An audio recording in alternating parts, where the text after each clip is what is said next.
Dans les vastes étendues de la savane africaine, chaque rencontre entre prédateurs et proie est précédée d'un calcul invisible de coût-bénéfice, où la monnaie d'échange n'est autre que l'intégrité physique elle-même.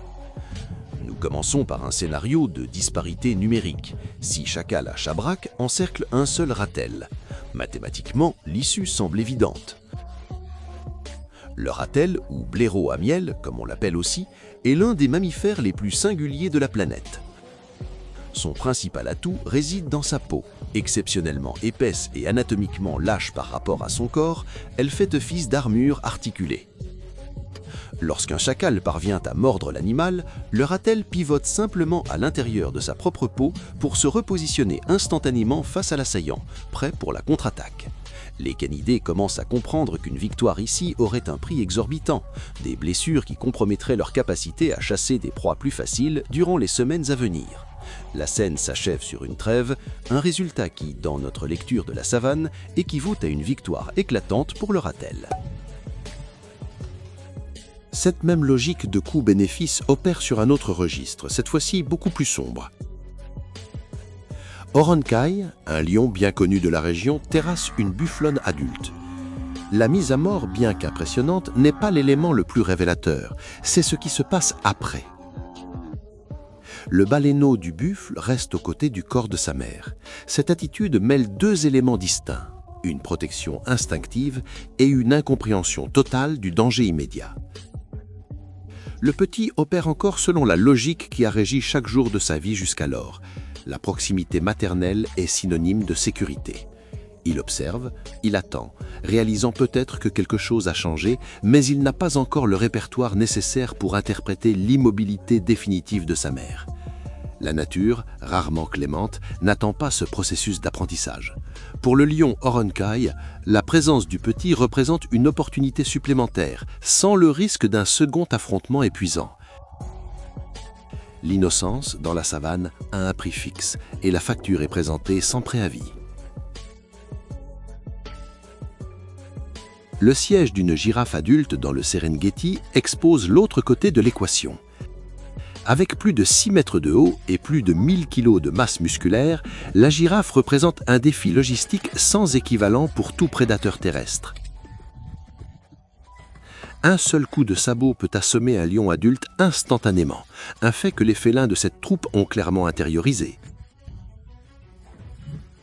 C'est pourquoi la tactique employée n'est pas celle d'un abattage direct, c'est ce qu'on pourrait appeler la stratégie d'ancrage. Les lions bondissent sur le dos et les hanches de l'animal, transformant leur propre corps en contrepoids. La girafe se retrouve à soutenir des centaines de kilos supplémentaires tout en essayant de garder l'équilibre sur un terrain qui ne pardonne rien. Sa chute n'est pas seulement la fin d'un individu, c'est le maintien énergétique d'un groupe entier et, par extension, le rééquilibrage silencieux de l'écosystème environnant.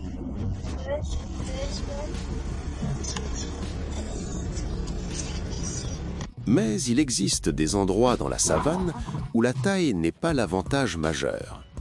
Ce sont les points d'eau, et durant les saisons sèches, ils deviennent les théâtres les plus létaux de toute l'Afrique subsaharienne. L'image d'une femelle phacochère s'approchant d'un trou d'eau avec sa portée est à première vue une scène ordinaire.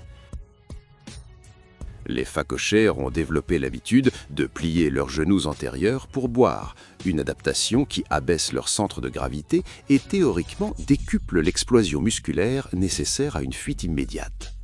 Pourtant, sous la surface trouble, un crocodile du Nil attendait, son métabolisme réduit à des niveaux qui le rendent presque invisible pour les mammifères arrivant sur la rive. Le crocodile exécute un mouvement d'une grande sophistication, la conversion soudaine d'énergie potentielle en énergie cinétique dans un intervalle de temps inférieur au temps de réaction de n'importe quel mammifère de taille moyenne. Lorsque les mâchoires se referment et que l'entraînement vers la zone profonde commence, le couple généré par la musculature du reptile annule toute possibilité de fuite. En tant que régulateurs de population, les crocodiles fonctionnent comme un filtre implacable, garantissant que seuls les individus les plus aptes ou les plus chanceux transmettent leurs gènes à la génération suivante.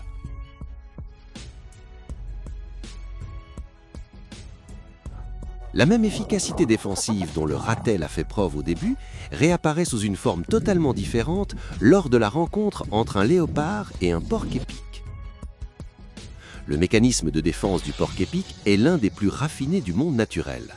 Des centaines de piquants barbelés, conçus pour se détacher au moindre contact et pénétrer progressivement dans la chair de l'agresseur grâce à la structure microscopique de leur pointe. Pour le léopard, l'équation devient immédiate. La récompense calorique d'un porc-épic adulte est réelle, mais le risque d'infection profonde causée par des piquants logés dans le tissu musculaire représente une sentence potentiellement fatale. Le phénomène connu sous le nom de kleptoparasitisme, l'appropriation de l'effort d'autrui, atteint son expression maximale lors des interactions entre léopards, licans et hyènes.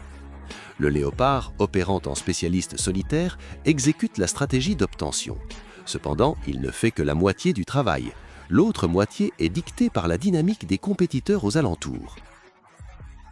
Lorsqu'une meute de licans surgit, le léopard applique une logique de préservation rigoureuse, céder la proie en échange de son intégrité. Une blessure grave en milieu sauvage compromet sévèrement la survie de ce félin solitaire. La transition de pouvoir, toutefois, ne s'arrête pas là. Les hyènes arrivent ensuite, sans avoir participé à la capture, sans avoir poursuivi la proie, sans avoir dépensé d'énergie dans le processus. La hyène détient quelque chose de plus précieux à court terme, la capacité d'exercer le plus grand impact avec le moins de risques immédiats. C'est une analyse brute de l'efficacité biologique. Pourquoi chasser quand on peut prélever une taxe sur le chasseur ? Mais aucun des épisodes enregistrés dans cette savane n'est plus déconcertant ou plus difficile à classer que la rencontre entre un gnou, un crocodile et un hippopotame. Un gnou, saisi par la patte arrière par un crocodile d'environ 3,5 mètres, était progressivement entraîné vers le chenal central du point de passage. À quelques mètres de là, un hippopotame mâle adulte observait la scène. Lorsque le crocodile a initié sa première véritable attaque, l'hippopotame a chargé à grande vitesse. Ce qui s'est produit ensuite défie toute attente. L'hippopotame ne s'est pas dirigé vers le gnou. Il a saisi le corps du crocodile entre ses mâchoires et avec une force colossale a soulevé le reptile hors de l'eau en le secouant.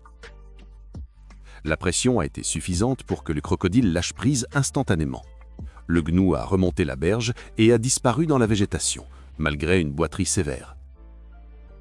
Les hippopotames sont fréquemment observés affichant des comportements de protection sur les points de passage, qu'ils considèrent comme faisant partie de leur territoire. Le dernier enregistrement est peut-être le plus rare. Un serval était en pleine chasse aux rongeurs, utilisant la technique classique du bond pour étourdir les rats des herbes sans même les voir. Mais il est retombé sur quelque chose qui n'était pas prévu au programme. Du point d'impact a émergé un mamba noir de grande taille, le tiers antérieur dressé, la coiffe étroite déployée et l'intérieur noir de la gueule exposé dans une posture défensive maximale. Le mamba noir est souvent cité comme le serpent le plus dangereux du continent africain. Le serval n'a pas pris la fuite. Utilisant son avantage de hauteur et les réflexes fulgurants de ses pattes avant, le félin a frappé avec force la région cervicale du serpent, l'étourdissant une fraction de seconde, le temps nécessaire pour que le serval bondisse et applique une morsure précise à la base du crâne. Il a ensuite traîné le mamba dans un ravin de drainage, hors de vue. La savane réserve ce genre de surprise à quiconque l'observe avec assez de patience. Sous ce qui semble être le chaos, il existe une structure. Et de temps en temps, un animal surgit pour réécrire tout ce que nous pensions savoir sur les limites de cette structure. Si vous avez aimé le documentaire d'aujourd'hui, n'oubliez pas d'aimer cette vidéo. Cela m'aide à continuer de produire davantage de contenu.